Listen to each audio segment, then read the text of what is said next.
Welcome to the Art of Conscious Living. I have a very special show today, the Living Seed Company. The guests are Matthew and Astrid Hoffman. And I'd like you to enjoy this beautiful clip.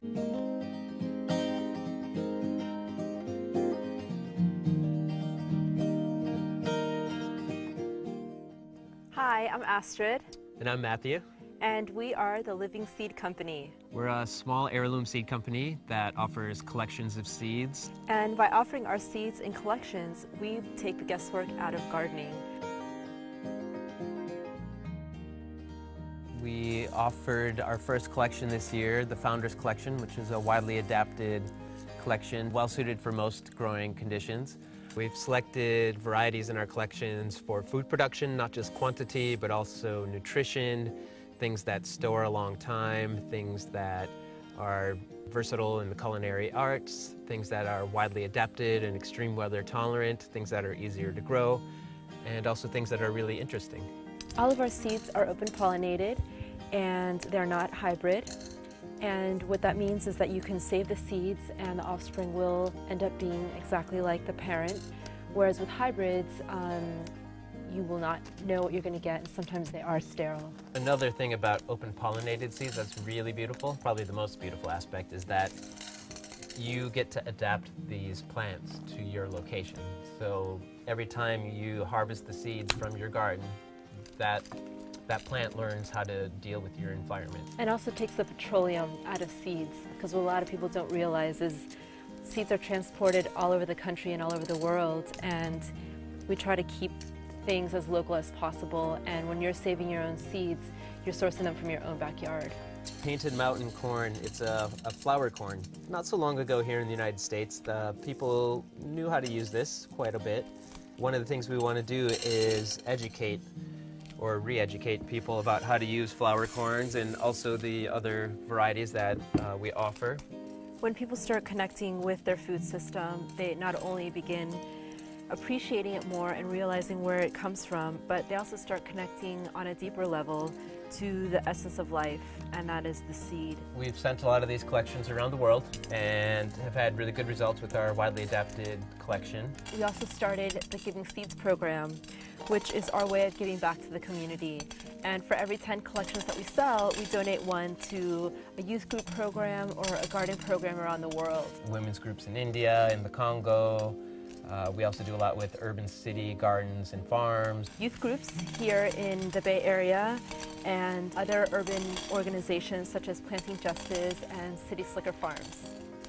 Through these programs, we're just hoping to really bring the process of seed saving back to these young people so that they can be empowered to start seed saving themselves. Now we want to show you a little bit of seed saving technique. We're going to start off with these amazing Galena tomatoes. These were brought back from the Soviet Union by our seed mentor and teacher Bill McDorman in the late 90s. Saving tomatoes is really easy. They're a perfect flower, which means both male and female parts are inside of the flower, and they self-pollinate. These little guys, you can just put inside the jar, make sure you're wearing clothes you don't mind getting a little dirty because sometimes they explode. Squeeze out the tomato, and there you go.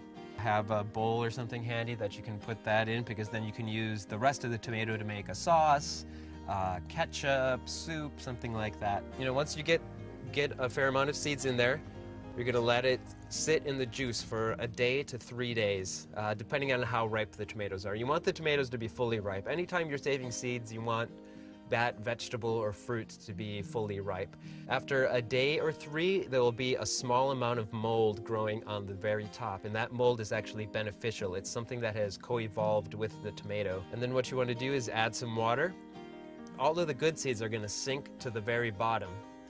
The bad seeds are going to float to the top. You'll take a strainer and then you'll pour it out. And then you do this a few times because it's going to help get the rest of the particles of the flesh from the tomato. Once it's all good seeds and you've got most of the chunks of tomatoes out of there, you're going to pour it over the strainer, and then you're going to gently rinse those and get any of the last pieces of tomato flesh out of there. You want to let that dry for a week, 10 days, maybe 2, depending on your humidity. And when you can kind of break the seed with your fingernail, when it kind of snaps instead of bends, you know that that seed is dry. And you'll have some great tomato seeds that you grew for yourself and adapted to your garden. Squash seeds are relatively easy to process. The one concern you want to have is in the initial growing of the squashes. If you're growing multiple squashes or if your neighbors are growing squashes, you want to be concerned about cross-pollination. Information about that you can find in the basic seed saving booklet or other seed saving references. Cut open the squash delicately. Try to cut without cutting the seeds. I'm sure if you've ever eaten or baked squash, you've done this process. And you just want to do it in a strainer. And then you just pour cold water over it. Definitely do not use hot water. And then just start removing the seeds from the pulp.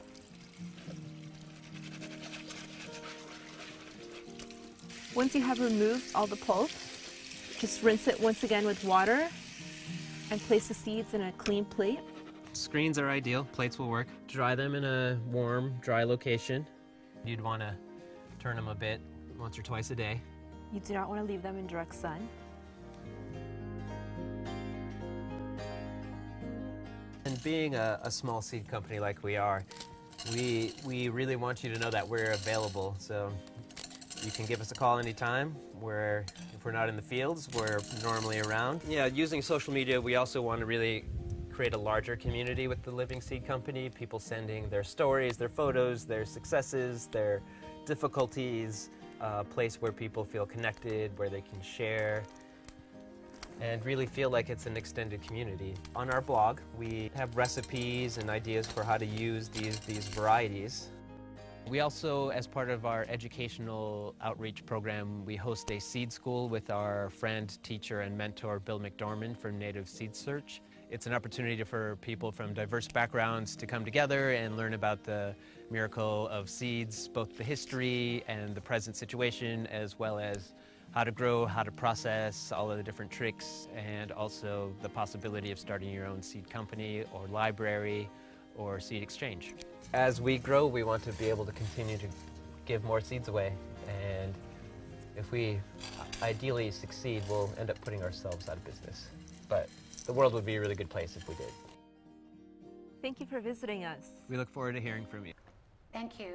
I'm very pleased and very honored to have in the studio today the Living Seed Company. And welcome, Matthew, Astrid, Hoffman. Thank you. Thank you so much, Victoria. Great to be here. How are you today? Wonderful. Very well. Let's start at the very beginning. Your work is so important. It's all about going back to basics and going to community. I think this is a very, very important thing in the world today, of connecting with community, being community, and understanding what community is, and honoring that connection of our local communities. And your work, when did it start? The Living Seed Company, and how did all this come about? Well, we started just under 3 years ago. It was actually Astrid and I were discussing getting married and having a family, and was looking for a way that we could support a family and also be in alignment with our values, and also have fun. So we were up at Mount Shasta, and I climbed up to around 11,000 feet, and I was up there meditating on what to do with our lives, and got to a very calm, still place, and a voice was like, start a seed company. And my ego voice was like, I don't know anything about seeds. And the voice was like, it doesn't matter. But felt really excited about that idea. So came down and met up with Astrid, and she was excited about that idea as well. And very quickly we found our seed mentor and teacher, a man named Bill McDormand, who taught us not only the ins and outs of farming for seed, but also how to start a seed company. He had been running one for about 35 years. And he just happened to be in the Bay Area a week later. And he's originally from Arizona. And he was teaching at the Ecology Center. So Matthew went to go listen to him speak, and that's how we connected with him. And you have a very interesting background, Astrid. You're from the fashion business, and you've traveled the globe quite extensively. So how did it come from fashion to fashion design to the seed company? It's actually interior design. Interior design. I studied at the Fashion Institute of Technology, so that could be a little confusing. Okay. Yeah. Well, my background is specifically in ecological interior design and green building, and I also have a degree in, or a certification in permaculture. And when I started my business 5 years ago, I wanted to have a holistic approach to design, so incorporating not only the interior, but also the building envelope and the exterior, which is where my certification in permaculture came in. So this is a perfect marriage, the permaculture, the seed company, Exactly. Matthew's vision. It all comes about. What year was this, Matthew? That would be 2010. Yeah. Okay. So of July. So it's been about 12, 13 years now. You've been working this endeavor of the seed company? The seed company, 3 years. 3 years? Yeah. Very To new then. 2010, yeah. So why did you, when you came to this idea and this vision, Mhm. and you came down from the mountain, Yeah. you wanted to have this vision of the seed company, and how does this unfold? Why these organic seed companies versus the regular seed company today? And what is it of this connection with the community, of the importance of that? I grew up in northern Wisconsin, a very rural place, and gardening was a very integral part of the everyday life of people. My grandparents gardened, my great-grandparents gardened, all my aunts and uncles gardened. It was just a part of producing food for yourself and your family and the neighbors and the town. You know, I was from a small town, so people shared the abundance from their gardens every summer and fall, and even through the winter with canned goods and stuff like that. And is this still happening today? To greater or lesser degrees. You know, some of that has slowly fallen apart over the past many decades, especially Because Walmart has come to town. Walmart, post World War II, Yes. The kind of modernization of everything, and you know, do less and try to get more. And for me, and just the way I grew up, and I know also Astrid, she's originally from Colombia, and her parents are Colombian. Like, food was an integral part of family life and of community life, and all of that starts, you know, with the seeds. All of the beautiful foods that we enjoy and we come to socialize around, and much of just community gathering and celebration is based around food. The original, you know, cultures and civilizations as we know them now were allowed because people started to harvest seeds, to plant those seeds, and they could stop being nomads, which isn't a bad life either, but it was the shift from nomadic hunter-gatherer life to village-based life, where you were tending to fields and crops. And that's where a lot of the stories and songs and traditions were originally formed, is when people had the time to do that. And so it's been like part of human, an integral part of human being for 12, 13, 14,000 years of the seed saving. So it all just felt in alignment, from my own personal experience in my life, my love of food, my love of family and community, to just knowing the historical aspects of that integral part of humanity. And really, when families share food together, when families share garden time together, that's some of the best, you know, time. You know, when I was growing up, like, the time that I spent with my family and extended family in the garden was just, you know, always a joy. And it really set a deep connection. And also witnessing that now in some of the more urban centers and seeing what's happening with the community gardens and how that is allowing for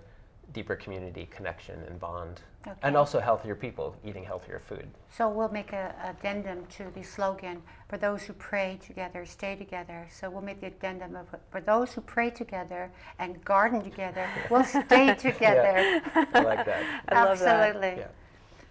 So let's talk about the GMO and Monsanto. For those who do not know what GMO, genetically modified organism, and Monsanto, 50 countries of the world have banned.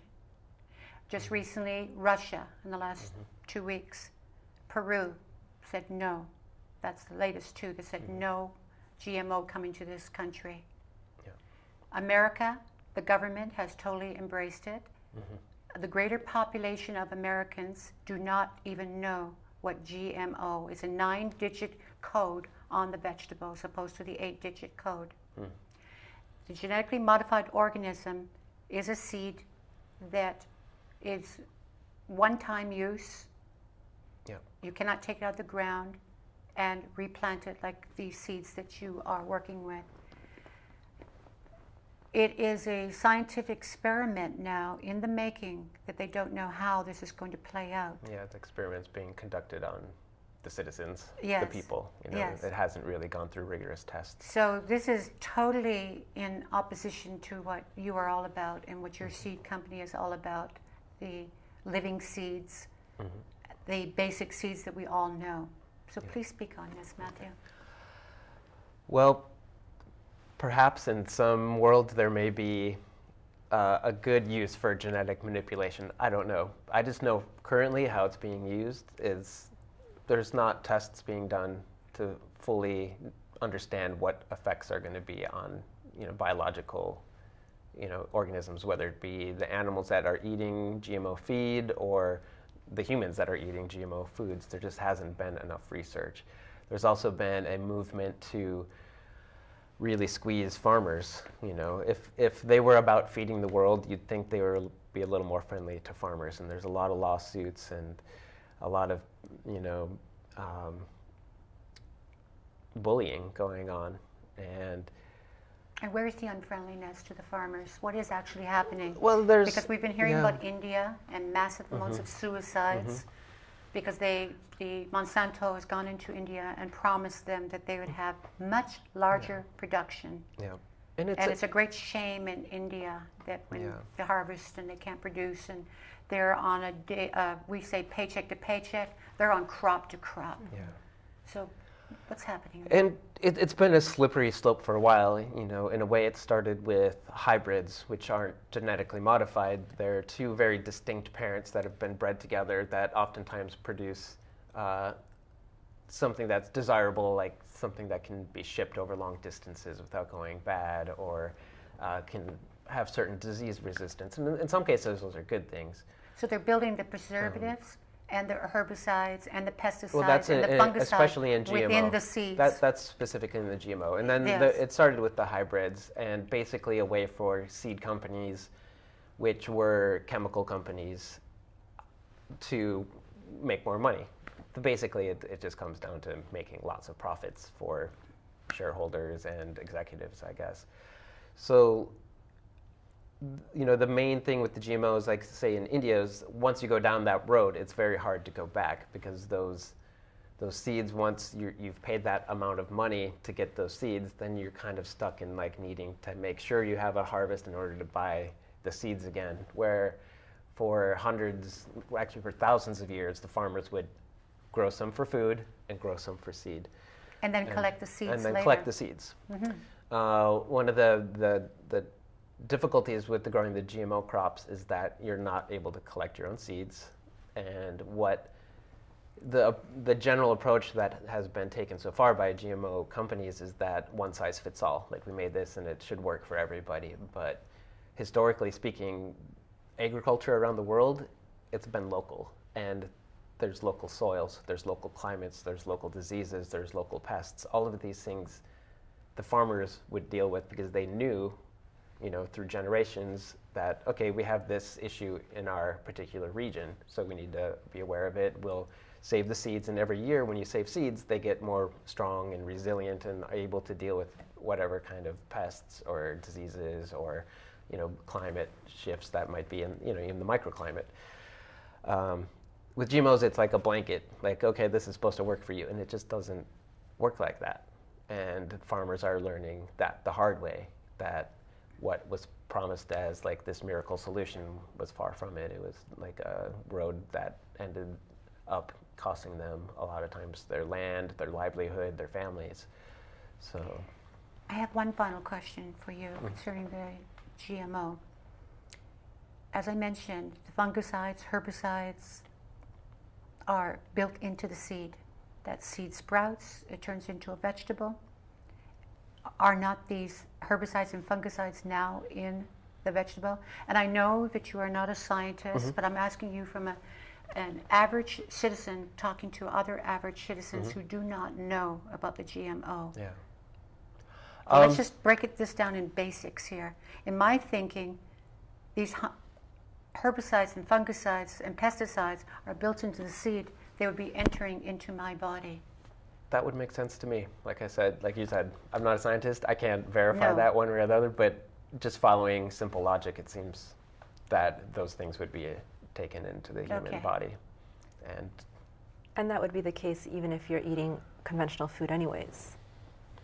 If you're eating conventional food, that's you not want organic. to be washing it off on the shell of the vegetables. And in Mexico, they're still allowing DDT on their vegetables, where it was banned 50 years ago here in the United States. So, do you have any afterthoughts on the GMO, Astrid? I do. Just another big effect of the GMO is the contamination that organic farmers are having to deal with around the country, and specifically with wind-pollinated crops. And so, in a lot of cases, organic farmers their crops are being contaminated by the pollen of GMO crops.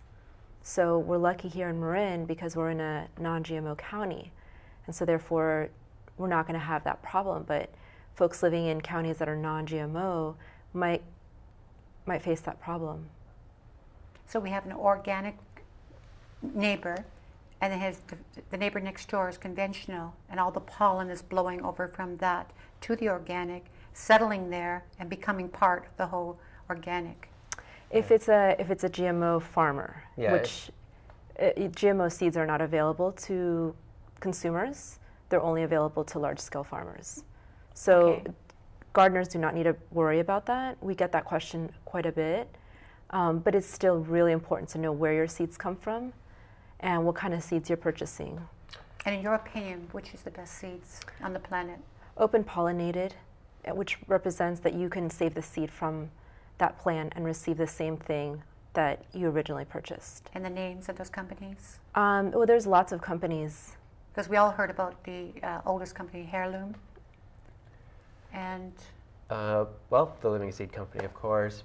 Where are your seeds from, the Living Seed Company? We grow some of ours here in Marin. We also have a place in Dixon, which is south of Davis here in California. Then we coordinate with farmers mostly on the West Coast, and then we have a few farmers that are scattered throughout the country. We were fortunate. Our seed mentor, Bill McDormand, like I mentioned, he was very forthright with telling us who the good growers are, and that those people who have been around, the farmers who have been around for decades, really doing it well. We were fortunate to be able to work with some of the best people around who not only are growing seeds organically, but they're also taking time to make sure those varieties are pure and that there's all the great benefits that have been bred into those varieties over many, many generations, whether it be flavor or storage. There's lots of different characteristics that you might be looking for when you're saving seeds from a particular type of vegetable. Say if you want a storage squash that's going to last, 8 months. If people get sloppy with the plant breeding, it could also end up like that plant's not, or that squash isn't good after 4 months. But people who really know what they're doing, they'll make sure that they're selecting every year to have that characteristic that's going to be continuing. And that's kind of the beauty of what the lineage that we've been handed from all these farmers for many generations. I mean, millions of people have participated in bringing us these wonderful open pollinated heirloom varieties that we now have. And a lot of that's been lost in a matter of 80 years. And there was a point in time when seeds used to be as valuable as gold and money. mm-hmm. And Absolutely. can we return back to that time from being in our local communities? And how could that happen? And what initiatives need to be and awareness need to go into that for that to happen? I in some of the developing countries, it still seems like that's a very good potential, because in the developing countries, maybe people don't have the amount of material things, but what they do have is the ability to grow their food and have that connection. And it is also hard work, and some of the technology that we have available to make some of the farming easier, that's a beautiful thing. Nobody wants to break their back in the fields. the technology that we really need to be preserving is the technology in the seeds, the technology of a seed itself. So I think that... Well, let's speak on that. Yeah. What is this technology within the seed? Who is the mother seed of the seed company? Well, it's almost miraculous, and that's one of the things I love most about working with a seed, is that it not only self-replicates itself while producing edible fruit that's delicious and beautiful and aesthetically pleasing. It self-replicates itself in a way that adapts. So not only is it creating many, many more of itself, it's changing and meeting different needs to meet climate or soil or whatever adaptation. And for me, that's just beyond technology almost. It's like so mind-blowing. Like, people don't really know how to, even the companies that think they're doing with the GMOs, like, they don't really get it. They're just kind of playing around and trying to like figure it out as they go. And what are they not getting, Matthew?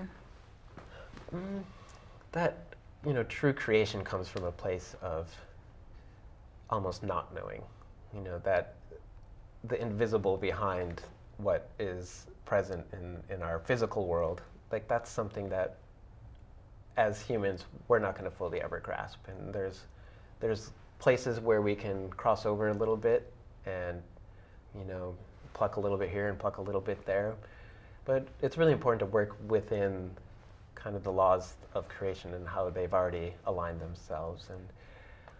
And perhaps I'm wrong in thinking that shooting animal cells into a plant cell isn't in that way, but that's just how I feel, is that that's not necessarily how the universe intended itself to work out. Well, for those who this don't, time around, anyway. Exactly.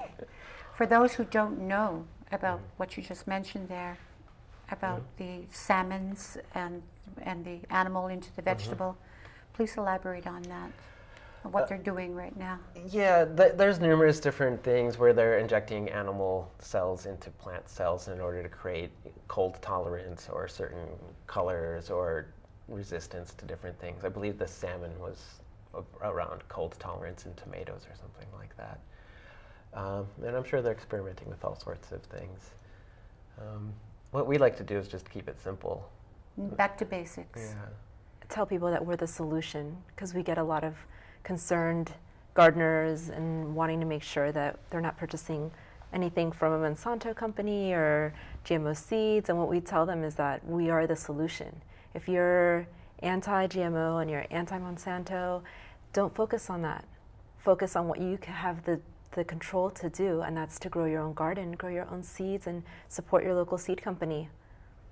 And watch the miracle of life happen before your eyes. And getting back to basics. And getting back to the basics. That's what you were speaking about when you were in Wisconsin, that you would be sharing your food crop and your abundance. You have, you plant tomatoes, and anybody knows who have planted tomatoes that it gives so much tomatoes that your family cannot eat all that. Right. So you share it with your community, your neighbors. You barter even with that. Yeah.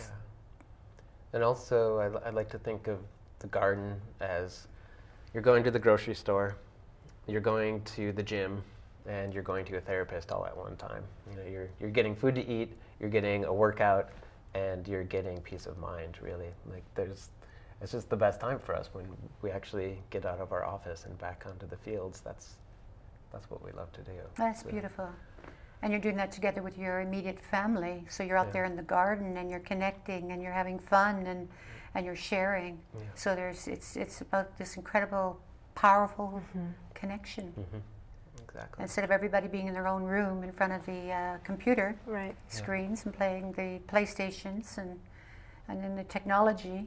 There's a time and place for that too, and that's not going to go away, and we embrace that. But it's beautiful that we have this aspect of getting back to gardening. Yeah. And you get youth in a garden who've never been in one before, who've maybe spent most of their life in a city or, a lot of time in front of a TV or a video game. Most of them quite quickly get it, and they get interested in it, and they get curious and excited and about the possibilities. I had my nephew visiting last summer who was 17, and he spends a lot of time on the computer, 17, kind of happy, kind of not. And we were at one of our farm fields, and we were working hard, pulling weeds and all that. And at the end, I was like, "So what do you think about this?" And he's like, I think I might want to be a farmer. And the last thing I expected to hear him say, So it was a beautiful thing to have that moment, and to share. A lot of schools now are starting to have school garden programs, and developing a deeper connection to where our food comes from, which I think is a very important aspect of where we come from. Mm-hmm. Yes. And so get the children when they're young, Exactly. and so they can have this relationship with their food, and then they respect it and they understand it. And they understand that those seeds turn into vegetables and what nutrients that those vegetables will be giving them. So they're not eating for pleasure, they're not eating for fun. We're eating for nutrients. Which And can yes, be and fun. those nutrients, and those nutrients, absolutely, Matthew. Those nutrients should be fun. And they should be a colorful rainbow of color, the salads. Not just one color. The rainbow of color gives you all your nutrients in there, a wide scope. You need your B vitamins, you need all your minerals, you need your C vitamin, you need your A, and that all comes from the greens, the kale, the broccoli. And it comes from healthy soil. And healthy soil. Let's speak about that. The soil is so important because we know for a fact that the selenium and a lot of the minerals, the staff of life of the minerals, the soil is depleted now. So what is your thoughts on that?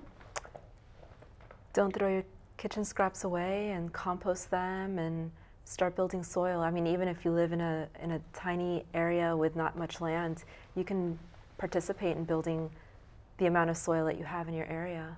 You had your worm bin in Santa Monica. Yeah, I mean, I had my sister who lives in New York City has a worm bin, and she didn't have a place to put it, so she just put the worm castings outside. There was a tree outside her apartment building, and that tree, I'm sure, was so grateful for it. So, I mean, anywhere, there's no excuse. So for those who have a backyard and are doing gardening and they're not composting, let's elaborate on that. What do you want to throw in your compost, and what do you not want to throw in there? Like eggshells, banana peels are doable? Absolutely.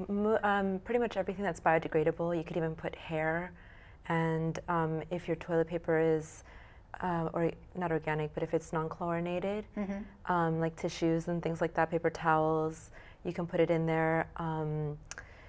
And the orange peels. And the peelings of the cucumbers and the outside of the pineapple. Exactly. Do you throw it in all together, or does it have to be separate? You could put it in all together. The idea is that you're going to want to break down, if you have like the piece of the pineapple, is just try to cut it down as small as possible, because the more surface area you have, the easier things break down, whether you're using a heat compost system or a vermiculture, which is using worms. So you have to add something with these compost, the vegetables? Well, you need to add, it needs to be a balance between nitrogen and carbon. And how do you produce that? You can use brown paper bags to offer in the carbon. You could use leaves if it's in the fall. You'd want to tear up the brown paper bags or shred it, put it in a shredder. We got a shredder. Just for that. Not that we're shredding documents, we're just shred bags put in the compost. And how long does it take from one compost, fresh compost, to when it's actually finished and when it's doable? Depends on the temperature, and it depends on the system that you're using, if you're using worms or heat. But if you're using heat, it depends on how hot you have it, because it needs to be hot for it to break down. And if you have a worm system, you need to have sufficient amount of worms and you need to have a proper balance. So you're building really essentially a microcosm of what will be happening naturally in nature. Yes? Definitely. So for the hot, how long would that take approximately in the heat? A really hot one can break down pretty quick. In a few days. Like, a week or two. And if it's a little bit on the cooler side, and there's a lot of different compost bins out there that you can find online, and they have different instructions that would come with them. A lot of them are perfect for a backyard or even inside a house. On our blog, we have directions to make a compost bin out of just like a Tupperware box and just newspaper, and make it in 10 minutes. Oh, lovely. Yeah. So you take this compost and you spread it in the garden, Yep. And then it becomes part of the soil, Yeah. giving back all the nutrients to the soil, enriching it. And how often do you do this, of the composting? We normally do it in the spring when we're planting. We mix them in before we plant our seeds or the starts, and then maybe 2 or 3 times throughout the growing season, we'll just what's called side dressing, which is just putting a little bit of compost around the plant and just lightly like scratching it into the surface and then watering it into the soil. So, depending on the time you have, 3 times over your growing season, once in the beginning and 2 or 3 times during the summer would be, a good amount. Sometimes if your soils really needs a lot of help, you can add a lot right away in the beginning to get things going. And there's also some great compost companies out there. If you need, say, you really want to go for it in your backyard and your soil's not that great and you want to add some more organic matter, Marin has a couple different great companies that they produce organic compost from the organic dairies. So they take the cow manure and make it, basically it just becomes like soil. In the end, you wouldn't be able to tell that it used to be cow manure. You pick it up and it looks like really nice dark earth. And so that's one of the... Do you favor the cow manure over the natural composting? Or can you do a combination of both? Yeah, you can do a combination of both. And historically, that was one of the main things farmers have done, both the composting and the use of animal manures. It was because they realized like things, to get that lush vegetable, something's coming out of there. It's not just, appearing out of anywhere. So it's like there was a knowledge that that's coming back. So, in the end of the year, you can chop up your bean stalks or whatever, and just mix that all directly back into the soil right there on the spot as well. That's adding the carbon. And over the winter, you can add a cover crop, so different kinds of seeds. A lot of seed companies sell just like a cover crop mix that you would add on in the fall. And it's just, different types of like clover and alfalfa. And what that'll do is it'll grow over the winter while the rains are coming down. And then in the springtime, as Matthew was mentioning, you could just mow it over and just till it into the soil, which would be like a green manure, or just cut it if it's beans, and that adds a lot of nutrients and nitrogen into the soil. That's an excellent way to build soil. Perfect. Great idea. Lovely. Yeah, so these are all the empowering things that we have as human beings here on this planet to like take the power back, because one of the most important things for human existence is food. We have a few basic absolute needs. We need air, clean air, we need clean water, and we need clean food. And we need love, we need community, and I feel like gardening, farming is a place where all of those things meet together. It all starts there. Yeah. So. And it's all very low tech. You don't need fancy tools or a lot of money. All of these things are things that virtually anyone can do with virtually very little money. Essentially, you need the willingness to want to be able to get and allow yourself to get dirty. Exactly. And get there with the soil. Yeah. And be enjoying it. Mm-hmm. Yeah. And maybe a little achy. But it's a good ache, it's like when you have a good workout. It's like you feel more energized the next day when you go back out there. And, it's a way to build both strength of body and also strength of heart and strength of mind. Like it's a very good, beautiful thing to be in a garden. I'd like to speak about how to repel naturally all the insects and to do it organically.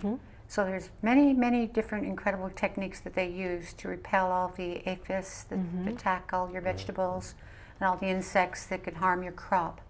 And that's by planting different herbs to repel them, or different flowers, or different things. So what have you found, and what would you like to share with us in this regards?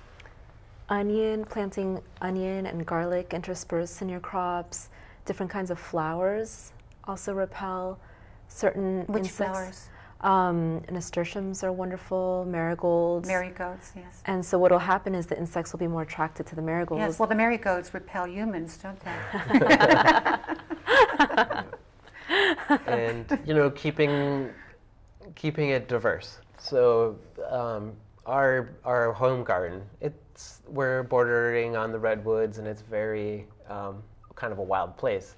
Our garden isn't like all these nice, neat beds. Well, the beds themselves are neat, but in between it's like flowers and the things that would grow wild there, and that creates habitat for predator insects. So we have all these things that are going to go in and eat the other guys. And if you have a good balance, Well, who's eating who? say break it down. ladybugs. For those who don't know, we have a lot of city folks here, so we need to know this. Like ladybugs eating aphids, or dragonflies eating, maybe some of the other things. There's actually the slugs, which is a nemesis of many, many different gardeners. There's a specific slug called the leopard slug that actually hunts other slugs. So you don't necessarily... And they hunt the bad slugs. They hunt the bad slugs. Oh. So you don't necessarily want to go in and like just clear out your garden of all the slugs, which I used to do. And then I met a world expert on slugs, and he let me know that there's actually a slug that hunts the other slugs, and it's not necessarily going to decimate your crops. It's going to help decimate the other slugs, so you want to leave that guy in the garden. So Well, that's perfect, because that's what I want to talk about. In this journey that you've been embarking on, that it was been an experimental journey, you found out about the slugs eating the other slugs and so on. What else have you found out on this experimental journey? Of course, you tried to educate yourself, read the books ahead of time, but you must have found out a lot of good things and tips that you could share with others here. don't grow too much corn. Our first year of growing a large plot of corn, we grew about 5,000 plants, planted it all by hand, weeded by hand, harvested by hand. Shucked by hand. Shucked by hand. And why do you not want to grow the corn? Oh, we want to grow so corn. Much. It's just we didn't know what to do with it. Well, it's just a lot of work. It's a lot of work. It was an unending process. Just grow the amount you need. Learn how much you need. Mm-hmm. You don't want to grow too much that you're going crazy and driving all your friends crazy. And what is the nutrient value? I mean, there's certain what I call superfoods, which I try to only emphasize in my diet, of the foods that are going to give the most nutrition for the lowest calories as such. So corn is not one of those. And what nutrients do corn give? I know it's a staple of the American diet. Yeah, and so is wheat. Yeah. But I see these as the weaker ones. Well, and that also depends too. The older versions of corn and the older versions, the heirloom varieties of wheat, they were balanced. And what's happened with the modern wheat is they've basically bred it to produce quantity, not quality. So most of it's starch now. It's just empty calories. Before they had a lot of germ, which is the brown part, like the whole wheat. When that part's in there, it's actually more balanced between protein and carbohydrate. So you're going to get more minerals from the brown. You're going to get more minerals. And a lot of allergies, wheat allergies, started when it was the production for these giant pieces, giant wheat seeds that didn't have enough germ, enough protein to balance out the carbohydrates that was in there, or in fiber. So in nature, it would always, lean towards balance. Humans have a way of kind of leaving balance behind and getting a little lost. And so it's the same with corn. Corn, the old variety is very nutritious. Germ, fiber, protein and fiber, where it's balanced with the carbohydrates in the seed. And how does one find the old variety of the seeds? The Living Seed Company Living has Seed this. Company, we have some Native Seed Search. Our teacher, Bill McDormand, he's the executive director. It's in the Southwest. They preserve a lot of the old native varieties that were going extinct when the elders didn't have the next generation to pass the seeds down to. Native Seed Search went and stewarded all of these seeds, and now they're in the process of getting the seeds back into the native communities, because that's what the native communities have a lot of health issues, because they ate so well for so long, and it was just recently when they started to eat these things that historically they just weren't acclimated for.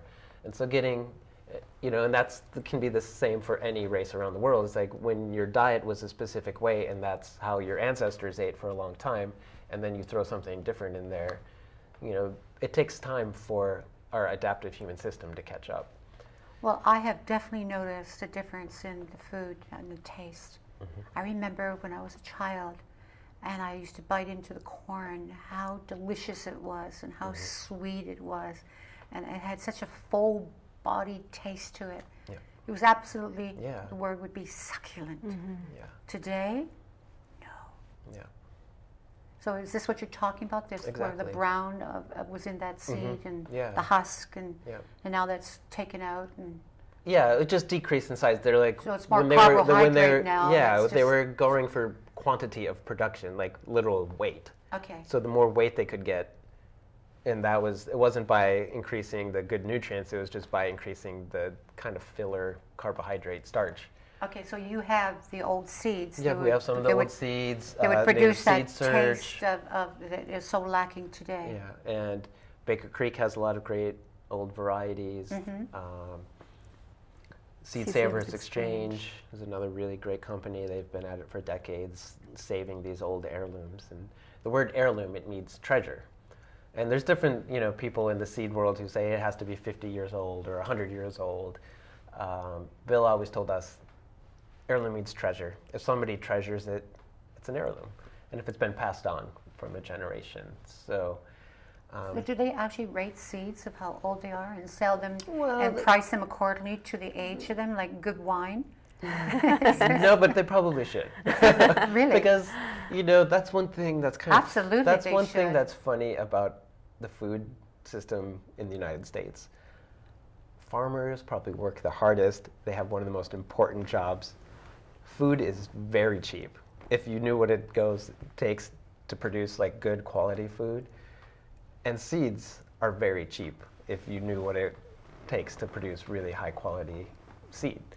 So the fact that there's kind of a general price line and nobody really goes that far on either side of it because there's a market that's set. That's an interesting thing where if a really good bottle of wine can go for $1,000, like you're not going to say, oh, these seeds are really good, you pay me $1,000. I don't know, maybe some people do. Maybe that'll change in the future. Yeah. Is there such a place that has the very old ancient seeds? I mean, I imagine every country has a bank of seeds that they've collected throughout the ages. There's seed banks all over the world. Some really large, some smaller, and they've been going for decades. Some of them are more recent. And you could actually go there and purchase? They're normally not for sale. No. Unless you are, say, a farmer who's going to then grow that out. Because the thing is about saving seeds is seeds are alive. They breathe. They actually are breathing. Their air is going in and out of each seed. And so they're alive and they don't do well. Like if we had to live in a bank 24 hours, it's like 24/7 for however long. That's not where we thrive. We thrive when we're out. In the soil In and the soil. growing. So that's where seeds are going to be, they need to be grown every so often. It keeps them vital. It keeps them alive. So how long can you safely store seeds? Well, that's another very variable question. The oldest seed that was verified to germinate was 2,000 years old. That was a Judean date palm that was found in a tomb not so long ago, and they carbon tested it to 2,000 years old and then sprouted it and grew a little tree. I think the tree's actually getting bigger. I'm sure it is. There's a friend of ours, Winona LeDuc. She was given seeds that were found in an archaeological dig in Wisconsin. They were carbon tested to 800 years old, and she germinated them, sprouted them, and has been growing them out. And that's a really cool story. It's something that was buried in the ground for 800 years, breathing slowly. Typically, we say like our seeds, Yes. 4 to 10 years are going to be. 4 to 10 years. Yeah. So Depending. what would happen after 10 years, and how do you store them? What's the correct way to store them to make them last for 10 years? We generally tell people cool, dark, and dry is the secret. You don't want to ever leave your seeds in a hot place, in a hot car. Airtight containers? No, not airtight Well, because airtight. they're breathing. Well, a jar Yeah. that allows But in not air. vacuum sealed. Not vacuum sealed. Yeah. So you would want, they could be in an airtight container as long as there's air in the container itself. Do you want a hole in that container so air can come in? No. You want it to be airtight, but not, because you don't want the humidity of the fluctuation of the outer atmosphere going in. So. And after 10 years, Astrid, what happens? We recommend, just in general, I always tell people it's always best to store your seeds in the soil and keep them growing. They don't thrive in a closet. And if you have seeds for 10 years, it's great to experiment and see if they grow, and if they don't grow, get something else. But the time that you spend watering seeds and waiting for them to germinate, it's best to get fresher seeds, because you want something that has high viability. And after 10 years, the viability is definitely drastically reduced. Unless it's a really rare thing that maybe it's going to be hard to find, or it was something that was passed along and you're not going to be able to find it anywhere, that might be a good time to really try to get it. But yeah, after 10 years, every year they're going to have less and less viability. Their germination rate, which is how many seeds germinate, it's going to decrease over time. So, and different seeds have different lengths of life. Some, like onion seeds, they're normally on the shorter side of life, year or two. Tomato seeds, maybe 4 to 10, and it kind of fluctuates. The different kinds of seeds will have different lifespans. So. Is there any truth to the larger the vegetable, the larger the seed, the more shelf life it will have? It does seem or to not? be. It does seem to have something to do with it. Okay. Like the Judean date palm is a pretty big seed, so. All right. Yeah. It must be so rewarding to have your own seed company and to be putting those seeds in the ground and then taking it and allowing them to become into the bountiful crop, and then having it at your dinner table, and to know that you had a part of that instead of the middle guy doing it, the stores and other people doing it. How rewarding is that? It's beyond words, to be honest with you, because what we're sharing with people, both our friends, family, and folks all over the world, is the gift of life, and that is the seed. And when we're packing our seeds, we always wonder where these seeds are going to end up and on what dinner table, because we send seeds all over the world, and it's a really amazing thing, because it's going to be feeding people everywhere, and it's going to be self-replicating itself. And we teach a lot on seed saving, and a lot of our collections also include a seed saving book. So we just trust that those folks that have the knowledge and the interest in seed saving will be able to save our seeds and see where it ends up. Yes, it must be incredibly empowering for individuals to be able to be a part of their own health and their own taking care of themselves and really getting back to basics. Absolutely. And it's so simple, it's so low tech, everyone can do it. Just takes a little bit of planning and a little bit of research, and you can do it. Absolutely. I think that empowering that you just spoke about, that's one of the most beautiful rewards of it, is just to see something all the way through, like to see that plant through its full life cycle, to get a glimpse of that miracle of plant life, of planting something so tiny, and you're just like shocked when it turns into this big plant that then has so many more of these seeds to it, and then you get to take that seed and plant it again the next year. It's really a very expansive feeling, and like Astrid said, it's kind of beyond words.